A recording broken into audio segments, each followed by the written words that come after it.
See there students, axons உடைய டைப்ஸ்க்கு முன்னாடி axons உடைய ஆக்ஷன்ஸ் என்னன்னுட்டு பாருங்கள். இது செல்லுலார் எலாங்கேஷன்ஸ்க்கு வந்து யூசஸ் ஆகுது.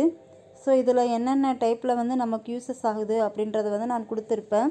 இட் கேன் இன்டியூஸ் ஆம்ப்ளிஃபையிங் ப்ரோட்டான் பம்பிங்காக வந்து இருக்குது. நெக்ஸ்ட் ஒன் வந்து செல் எலாங்கேஷன்ஸ்க்கு வந்து யூசஸ் ஆகுது. See there, இதனுடைய டைப்ஸில் பொறுத்த வரைக்கும் IAA இண்டோல் 3 அசிட்டிக் ஆசிட்ஸ் அப்படின்றது 2,4-D அப்படின்ற டைப்ஸ். நெக்ஸ்ட் ஒன் வந்து NAA அப்படின்ற டைப்ஸ் வந்து இருக்கும். அதுக்கப்புறம் ட்ரையோ புரோட்டான்ஸ், இதுதான் வந்து ஆக்சின்ஸுடைய டைப்ஸு. இதை ப்ரீஃபாக கவனிங்கம்மா. இதுதான் வந்து types of auxins. Types of ஆக்சின்ஸில் கிளாஸிஃபை ஆகிறது 2 டைப்ஸ் இருக்குது. அது வந்து natural auxins and synthetic auxins அப்படின்னு சொல்கிறோம். சரிங்களா? ஆக்சினை பொறுத்த வரைக்கும் 2 டைப்ஸ் இருக்குது. அது நேச்சுரல் ஆக்சின்ஸ் அண்டு சிந்தட்டிக் ஆக்சின்ஸுன்றது. See there, first of all natural auxins. Natural auxins அப்படின்னா என்ன அப்படி சொன்னால், auxins produced by the plants are called natural auxins. அதாவது பிளான்ட்டே வந்து ஆக்சின்ஸை வந்து ப்ரொடியூஸ் பண்ணுச்சுன்னா அது வந்து என்னது, நேச்சுரல் ஆக்சின்ஸ் அப்படின்னு சொல்கிறோம். For this examples IAA. IAA means indole 3 acetic acid. Okay, what are the natural auxins? Indole acetic acids. ஓகேங்களா? What called natural auxins? I mean axins produced by the plants are called natural axins. Next one, synthetic axins. Synthetic axins means artificially synthesized axins. செயற்கையாக உருவாக்குறோம் இல்லைங்களா, அதை தான் நம்ம என்ன சொல்கிறோன்னா synthetic auxins அப்படின்னு சொல்கிறோம். அது என்ன அப்படின்னு பார்த்தோம்னா 2,4-D டைக்ளோரோஃபீனாக்சி அசிட்டிக் ஆசிட். அதாவது 2,4-D உடைய எக்ஸ்ப்ளனேஷன்ஸ் வந்து என்ன, எக்ஸ்பெண்ட் ஃபார்ம்ஸ் வந்து 2,4-டைக்ளோரோஃபீனாக்சி அசிட்டிக் ஆசிட்ஸ். இது தாங்க 2 டைப்ஸ், ஆக்சின்ஸோட 2 types. See there, next one வந்து physiological effects of axins. ஆக்சின்ஸை பொறுத்த வரைக்கும் bring about a variety of physiological effects in different parts of the plant body. அதாவது பிளான்ட் பாடியில் நிறைய ஃபங்க்ஷன்ஸை வந்து எஃபெக்ட் பண்ணுது.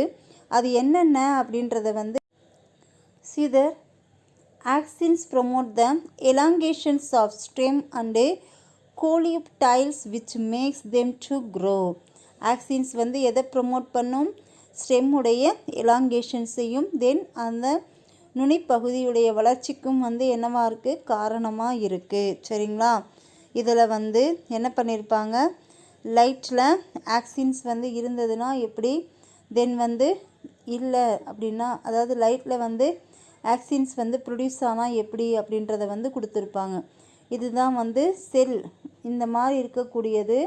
இதில் ஆக்சின்ஸ் வந்து வந்ததுக்கப்புறமா அது வந்து என்னவா மாறிடுது, நீண்டு வளர ஆரம்பிக்குது பாருங்கள். இதுதான் எலாங்கேஷன்ஸ். ஓகேவா? நீண்டு வளர்றது. Next one, axins induce root formations at low concentrations and inhibit it at higher concentrations. அதாவது ரூட் ஃபார்மேஷன்ஸை வந்து என்ன பண்ணுதுன்னா தூண்டுது, இன்டியூஸ் பண்ணுது. லோ கான்சன்ட்ரேஷன்ஸ்லையும் தென் ஹை, அதாவது இன்ஹிபிட் பண்ணுது. ஹையர் கான்சன்ட்ரேஷனில் இருக்கிறப்ப வந்து என்ன பண்ணும், தடை செய்யும். லோ கான்சன்ட்ரேஷனில் இருக்கிறப்போ இன்டியூஸ் பண்ணும். சரிங்களா? இது ஒரு ஆக்சின்ஸுடைய functions, I mean characters. Next பாருங்கள், the auxins produced by the apical buds suppresses growth of lateral buds. இது வந்து என்ன பண்ணுன்னா எபிக்கல் பர்ட்ஸை வந்து ப்ரொடியூஸ் பண்ணும். அட் த சேம் டைம்ஸ் வந்து பார்த்திங்கன்னா லேட்டரல் பர்ட்ஸை வந்து என்ன பண்ணுது, சப்ரஸஸ் பண்ணுது. ஓகே, இந்த ப்ராசஸ்க்கு வந்து நாம் என்ன சொல்லுவோம், எபிக்கல் டாமினன்ஸ் அப்படின்னு சொல்லுவோம். What is apical dominance? The axins produced by the apical buds suppresses growth of lateral buds. This process is called apical dominance. Next one, seedless fruits without fertilizations are induced by the external applications of axins. அதாவது ஃப்ரூட்ஸில் வந்து fertilisations அப்படின்ற ஒரு ப்ராசஸே வந்து நடக்காமல் fruits வந்து form ஆச்சுன்னா அதற்கு நாம் என்ன சொல்லுவோம் அப்படின்னு பார்த்தீங்கன்னா பார்த்தினோ கார்பி, அதாவது கருவூரா கனி ஆதல், கருவே இல்லாமல் வந்து என்னவாகிறது ஃப்ரூட் வந்து ஃபார்ம் ஆகிறது. அதுதான் நாம் என்ன சொல்கிறோன்னா பார்த்தினோ கார்பி அப்படின்னு சொல்கிறோம். இதில் சீட்லெஸ் ஃப்ரூட்ஸ் அப்படின்றது இந்த மாதிரியான வித்தவுட் ஃபெர்டிலைசேஷன் இதில் வந்து என்னவாகுது செய்யுது. ஃபார் திஸ் ப்ராசஸை வந்து நாம் என்ன சொல்கிறோன்னா பார்த்தினோ கார்பின்னு சொல்கிறோம். இந்த மாதிரி பார்த்தினோ கார்பிக் டைப்பான ஃப்ரூட்ஸை வந்து உருவாக்குறதுக்கு இந்த ஆக்சின்ஸ் வந்து என்னவாகுதுன்னா இன்வால்வ் ஆகுது. சரிங்களா? ஃபார் திஸ் எக்ஸாம்பிள்ஸ் எதுலலாம் இருக்குன்னு பார்த்தோன்னா வாட்டர் மிலானில், கிரேப்ஸில், தென் லைமில் எல்லாம் பார்த்தீங்கன்னா பார்த்தினோ கார்பிக் டைப்பான ஃபெர்டிலைசேஷன்ஸ் வந்து நடக்குது. தென் வந்து இதன் மூலமாக இந்த ஆக்சின்ஸ் மூலமாக வந்து இந்த மாதிரி டைப்பில் ஃப்ரூட்ஸை வந்து நாம் என்ன பண்ணலாம் உருவாக்க முடியும். நெக்ஸ்ட் ஒன்ஸ் வந்து auxins prevent the formations of abscissions layer. அதாவது இது வந்து என்ன பண்ணுதுன்னா ப்ரிவென்ட் பண்ணுது. எதை வந்து ப்ரிவென்ட் பண்ணுது? ஆப்சிசன்ஸ் லேயர்ஸை வந்து ப்ரிவென்ட் பண்ணுது. சரிங்களா? See there students, do you know PAA phenyl acetic acids, indole 3 acetonitrile IAN, then இது எல்லாமே வந்து நேச்சுரல் ஆக்சின்ஸை வந்து சேர்ந்தது. தென் IBA butyric acid, indole 3 butyric acids, then indole 3 propionic acids, then alpha naphthalene acetic acids, then 2,4,5-T trichlorophenoxy acetic acids. இது எல்லாமே வந்து synthetic auxins. இதையும் வந்து பார்த்துக்கோ, எது வந்து நேச்சுரல் ஆக்சின்ஸ், தென் எது சிந்தட்டிக் ஆக்சின்ஸ் அப்படின்றது டிஃப்ரெண்ட் இதுவாக வந்து இன்னும் 2 கொடுத்துருப்பாங்க, அதை கவனிச்சிக்கோங்க.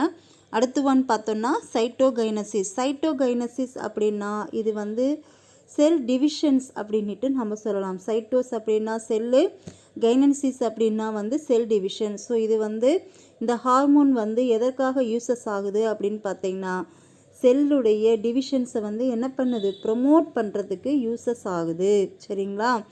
see there first of all இந்த சைட்டோகைனன்சிஸ் சைட்டோகைனன்சிஸ் அப்படின்ற பிளான்ட் ஹார்மோனை வந்து ஃபர்ஸ்ட் ஆஃப் ஆல் அனிமல்ஸில் வந்து என்ன பண்ணியிருக்காங்க அப்படின்னு பார்த்தீங்கன்னா ஹெர்ரிங் ஃபிஷ்ஷில் இருக்கக்கூடிய இதில் வந்து கண்டுபிடிச்சாங்க. அதற்கப்புறம் பார்த்தீங்கன்னா ஜியாமேஸ் அப்படின்ற பிளான்ஸில் ஜியாட்டினா வந்து என்ன பண்ணியிருக்காங்க கண்டுபிடிச்சிருக்காங்க. புரியுதுங்களா? அதற்கப்புறம் இந்த சைட்டோகைனின்ஸ் அப்படின்றது வந்து abundantly in liquid endosperm of coconut, அதாவது கோகனட்டுடைய லிக்யூட் இதாக வந்து என்னவா இருக்குது இந்த சைட்டோகைனசிஸ் இருக்குது அப்படின்னு சொல்கிறாங்க. சரிங்களா? நெக்ஸ்ட் ஒன் வந்து இதனுடைய ஃபிசியலாஜிக்கல் எஃபெக்ட்ஸ் வந்து என்ன அப்படின்றத வந்து கவனிங்க. see there students, physiological effects of cytogenesis.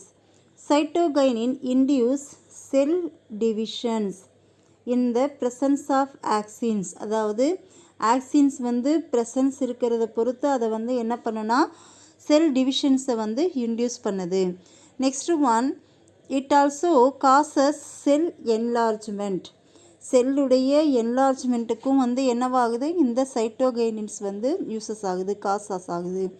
Next one வந்து கவனிங்க, போத் ஆக்சின்ஸ் அண்டு சைட்டோகைனன்சிஸ், இந்த ஆக்சின்ஸும் நெக்ஸ்ட் ஒன் வந்து சைட்டோகைனன்சிஸும் வந்து பார்த்திங்கன்னா எசென்ஷியலாக இருக்குது. எதற்கு அப்படின்னு பார்த்திங்கன்னா formations of new organs from the callus in tissue culture, அதாவது மார்ஃபோஜெனிசஸில்.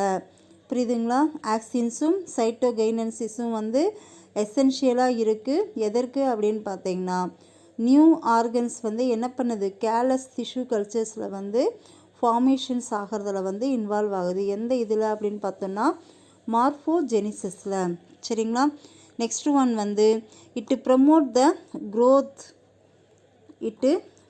த growth of lateral buds even in the presence of apical buds. இது வந்து எதை ப்ரொமோட் பண்ணும்?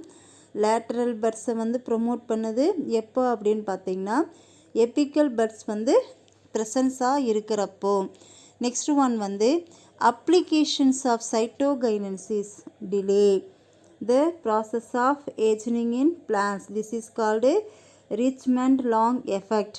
கவனிங்க, ரிச்மண்ட் லாங் எஃபெக்ட் அப்படின்னா என்ன அப்படின்னு பார்த்தீங்கன்னா சைட்டோகைனசிஸ் அப்படின்றது வந்து டிலே பண்ணுது. எதற்கு அப்படின்றது வந்து பார்த்திங்கன்னா ஏஜிங் இன் பிளான்ஸ், அதாவது வயது முதிர்வை வந்து என்ன பண்ணுதுன்னா தடை பண்ணுது. அந்த மாதிரி பண்ணால் அதற்கு நேம் வந்து என்னது, ரிச்மண்ட் லாங் எஃபெக்ட் அப்படின்னு சொல்லுவோம். புரியுதுங்களா? இது வந்து 2 மார்க்கில் வரலாம், கவனிச்சுக்கோங்க. சரிங்களா? அடுத்து கவனிங்க, ஜிப்ரலின்ஸ். ஜிப்ரலின்ஸ் அப்படின்றது most abundantly found in plant hormones. இது வந்து மோஸ்ட்டாக வந்து அபண்டண்ட்டான ஒரு பிளான்ட் ஹார்மோன்ஸ் அப்படின்னு சொல்லலாம். க்ரூசோவா அப்படின்றவர் வந்து என்ன பண்ணுறாருனா 1926 வந்து அப்சர்வ் பண்ணுறாரு. பக்கனே டிசீஸ் ஆஃப் ஃபூலிஷ் ஷீல்டிங் டிசீஸ் அப்படின்னு சொல்லலாம். ஒரு டிசீஸை வந்து என்ன பண்ணுறாருனா கண்டுபிடிக்கிறாரு. அதற்கு நேம் வந்து பக்கனே டிசீஸ் அல்லது ஃபூலிஷ் ஷீல்டிங் டிசீஸ், அதாவது நெல்லுடைய கோமாளித்தனமான நோய் அப்படின்னு சொல்லலாம். புரியுதுங்களா? அதாவது அரிசி வகைகளுக்கு எல்லாத்துக்கும் வந்து ஒரு நோய் வந்து ஃபார்ம் ஆகுது. அந்த நோய்க்கு வந்து இப்போ எப்படி கொரோனாலாம் வந்திருக்கோ அது மாதிரி அந்த நோய்க்கு வந்து என்ன பண்ண முடியல, பேர் கண்டுபிடிக்காமல் அவர் வந்து என்ன பண்ணுவார், நெல்லின் கோமாளித்தனமான நோய் அப்படின்னு பேர் வைக்கிறார். சரிங்களா? இதை this internodal elongations in rice was caused by fungus gibberella fujikuroi. So எதனால் இந்த டிசீஸ் வந்து வருது அப்படின்றத வந்து அனலைஸ் பண்ணுறாரு. எதனால் ஃபார்ம் ஆகுதுன்னா அதில் இருக்கக்கூடிய இன்டர்நோடல் எலாங்கேஷன்ஸில் வந்து ஃபங்கஸ் வந்து என்ன பண்ணுதுன்னா நோயை வந்து உருவாக்குது. எப்படி வந்து கொரோனாவை வைரஸ் உருவாக்குதோ அதுபோல் ஜிப்ரெல்லா ஃபியூஜிகோரை அப்படின்ற ஒரு ஃபங்கை வந்து என்ன பண்ணுது, அந்த நெல்லோட பிளான்ட்டை வந்து அட்டாக் பண்ணுது. சரிங்களா? The active substances was identified as gibberellic acids. அந்த சப்ஸ்டன்சஸை வந்து அவர் என்ன பண்ணுறாரு, ஜிப்ரெலிக் ஆசிட்ஸ் அப்படின்றத வந்து ஐடென்டிஃபை பண்ணுறாரு. கவனிங்க, அடுத்தது physiological effects of gibberellins. Applications of gibberellins and plants stimulate extraordinary elongations of internode. Examples corn or pea. கவனிங்க, இதில் ஜிப்ரலின்ஸை வந்து நம்ம அப்ளை பண்ணுறது மூலமாக பிளான்ட்ஸை வந்து நம்ம என்ன பண்ணலாம், எக்ஸ்ட்ரானரியாக ஸ்டிமுலேட் பண்ண முடியும். எதை ஸ்டிமுலேட் பண்ண முடியும், இன்டர்னோடை வந்து எலாங்கேஷன்ஸை ஸ்டிமுலேட் பண்ண முடியும். இது எதில் அப்ளை பண்ணலாம் அப்படின்னு பார்த்தீங்கன்னா இந்த கார்ன் பிளான்ட்லேயும் தென் பீ பிளான்ட்ஸ்லேயும் வந்து அப்ளை பண்ண முடியும். கவனிங்க, இதுதான் வந்து எக்ஸாம்பிள்ஸ். எப்படி வந்து ரோஸ்டி லீவ்ஸ் இருக்குது, தென் வந்து போல்டடான ஷூட்ஸ் வந்து இருக்குது, தென் வந்து இந்த போல்ட்டிங் வந்து எப்படி ஃபார்ம் ஆகுது அப்படின்றத வந்து கொடுத்துருப்பாங்க. ஃபர்ஸ்ட் ஆஃப் ஆல் போல்ட்டிங்னா என்ன அப்படின்னு பார்த்தீங்கன்னா treatment of rosette plants with gibberellin induces sudden shoot elongations followed by flowering. This is called bolting. அதாவது ரோஸ்டி பிளான்ட்ஸ், ரோஸ்டி அப்படின்னா வந்து என்னதுன்னு பார்த்தீங்கன்னா நம்ம இந்த குப்பைமேனி இலையெல்லாம் பார்த்துருப்பீங்க. சரிங்களா? அந்த இலை பார்க்குறதுக்கு வந்து எப்படி இருக்குன்னா அடுக்கு மாதிரி ஒன்றோட ஒன்று வந்து ரோஸ் எப்படி இருக்கும், பெட்டல்ஸ் எல்லாம் விரிஞ்சு இதுவாக இருக்குது இல்லைங்களா, அந்த மாதிரி பிளான்ஸ் இருக்குது இல்லைங்களா. அதில் நம்ம ஜிப்ரலினை வந்து இன்டியூஸ் பண்ணது மூலமாக சடனாக வந்து என்னவாகும்னா அதனுடைய ஃப்ளவரிங் வந்து எலாங்கேஷன்ஸ் ஆகும். அதை தான் நம்ம என்ன சொல்கிறோம், போல்ட்டிங் அப்படின்னு சொல்கிறோம். சரிங்களா? அதாவது குப்பைமேனி தலையெல்லாம் நீங்கள் பார்த்துருப்பீங்க, அது எப்படி அகன்று விரிஞ்சு இருக்கோ அதில் வந்து நம்ம ஜிப்ரலினை வந்து யூஸ் பண்ணுறப்போ அது வந்து என்னவாயிடும்னா அந்த ஷூட் வந்து நீண்டு வளர்ந்து வந்து இது பண்ணும். சரிங்களா? அதுக்கு தான் நம்ம என்ன சொல்கிறோம், போல்ட்டிங்னு சொல்கிறோம். சரிங்களா? இது குப்பைமேனியில் வந்து பண்ணுறதில்ல. Just I save only examples for types of rosette. ரோஸ்டிக்கான எக்ஸாம்பிள்ஸ் தான் வந்து சொல்லியிருக்கேன். சரிங்களா? See that Gibberellin promotes the productions of male flowers. Gibberellin promotes the productions of male flowers in monoecious plants. அதாவது மோனோசியஸ் பிளான்ஸில் வந்து மோனோசியஸ் அப்படின்னா அதில் ஒரே ஒரு வகையான ஃப்ளவர்ஸ் மட்டும்தான் இருக்கும். ஒன்று மேல் இருக்கும், இல்லாட்டி ஃபீமேல் இருக்கும். அந்த மாதிரி இருக்கக்கூடிய மோனோசியஸ் பிளான்ஸில் மேலாக இருந்ததுன்னா அதாவது மேல் ஃப்ளவர்ஸை வந்து ப்ரொடக்ஷன்ஸ் பண்ணுறதுல அதிக அளவில் வந்து என்ன பண்ணுது, பங்கேற்குது. எது, ஜிப்ரலின்ஸ். நெக்ஸ்ட் ஒன் வந்து break dormancy of potato tubers. அதாவது ஜிப்ரலினை பொறுத்த வரைக்கும் என்ன பண்ணுது அப்படின்னு பார்த்தீங்கன்னா அந்த டார்மன்சியை வந்து என்ன பண்ணுதுன்னா பிரேக் பண்ணுது. டார்மன்சி அப்படின்னா என்னன்னு பார்த்தோன்னா அந்த பிளான்ட்டுடைய க்ரோத். கவனிங்க, பிரேக் டார்மன்சி அப்படின்னா என்ன அப்படின்னு பார்த்தீங்கன்னா வளர் அடக்கம் அப்படின்னு சொல்லுவாங்க. அதாவது அந்த டியூபர்ஸ் எல்லாம் வந்து வளருது இல்லைங்களா, அந்த இதை வந்து என்ன பண்ணும் அப்படின்னு பார்த்தீங்கன்னா அதனுடைய க்ரோத்தை வந்து என்ன பண்ணுன்னா ஸ்டாப் பண்ணும். சரிங்களா, நீக்கும், எக்ஸிபிட் பண்ணும். சரிங்களா, அதை தான் வந்து gibberellins break dormancy of potato tubers அப்படின்றது. சரிங்களா, நெக்ஸ்ட் ஒன் வந்து it is the efficient than auxins in inducing the formations of seedless fruits parthenocarpic fruits. அதாவது இது வந்து ஆக்சினை விட ரொம்ப ரொம்ப எஃபிஷியன்ட் ஆனது அப்படின்னு சொல்கிறாங்க. எதுக்கு அப்படின்னு பார்த்தீங்கன்னா பார்த்தினோகார்பிக் ஃப்ரூட்ஸ், அதாவது கருவுறாமல் கனியாகிறது, development of fruits without fertilisations இல்லாமல் நடக்கிறது. இது வந்து எது இதில் பார்க்கலாம் அப்படின்னு பார்த்தீங்கன்னா டொமேட்டோவில், ஆப்பிளில், அதற்கப்புறம் வந்து இன்னும் என்னது வெள்ளரிக்காயெல்லாம் சொல்லுவோம் இல்லைங்களா, அதில் எல்லாமே வந்து குக்குமரெல்லாம் சொல்லுவோம் பாருங்கள், அதில் எல்லாம் வந்து இந்த ஜிப்ரெலின்ஸ் வந்து இன்வால்வ் ஆகுது. சரிங்களா, தட்ஸ் ஆல். ஜிப்ரெலின்ஸ் உடைய என்னது physiological effects will be over. இங்கே பாருங்கள், ஜிப்ரெலினுடைய இதை வந்து எந்த அளவுக்கு வந்து அந்த ஹார்மோன்ஸை வந்து ப்ரொடியூஸ் பண்ணால் அந்த ஃப்ரூட்டுடைய சைஸை வந்து இன்க்ரீஸ் பண்ண முடியும் அப்படின்றத வந்து இங்கே கொடுத்துருப்பாங்க பாருங்கள். சரிங்களா, இது புரியல அப்படின்னா மார்க்கெட் லெவலில் வந்து எப்படி இன்க்ரீஸ் பண்ணுறாங்க அப்படின்றத பாரு. கவனிங்க, கமர்ஷியல் லெவலில் எப்படி இருக்குது அப்படின்றத வந்து பாருங்கள். இது வந்து ஜிப்ரெலின் இல்லாமல் இருக்கக்கூடிய ஃப்ரூட்டு. ஜிப்ரெலிக் ஆசிட்ஸ் வந்து கொடுத்ததுக்கப்புறம் அந்த ஃப்ரூட்டுடைய சைஸ் வந்து எப்படி இதாகுது அப்படின்றத வந்து பாருங்கள். ஸோ இந்த மாதிரி தான் வந்து நமக்கு என்ன பண்ணுறாங்க, லார்ஜரான ஃப்ரூட்ஸை வந்து என்ன பண்ணுறாங்கன்னா மார்க்கெட்டில் வந்து நமக்கு கொடுக்குறாங்க. புரியுதுங்களா, அட்ராக்டிவாக. புரியுதுங்களா. ஸோ வந்து இந்த மாதிரி ஃப்ரூட்ஸ் எல்லாமே வந்து நாம் என்ன பண்ணுறோம், டேஸ்டியாக இருக்குது அப்படின்றது எல்லாத்துக்காகவும் அட்ராக்ஷனாக இருக்குது அப்படின்றதுனால வாங்கி சாப்பிட்றோம். சரிங்களா, திஸ் இஸ் த ஜிப்ரெலின் ஆசிட்ஸ் வந்து கொடுத்து உருவாக்கின ஃப்ரூட் வெரைட்டி. ஓகே.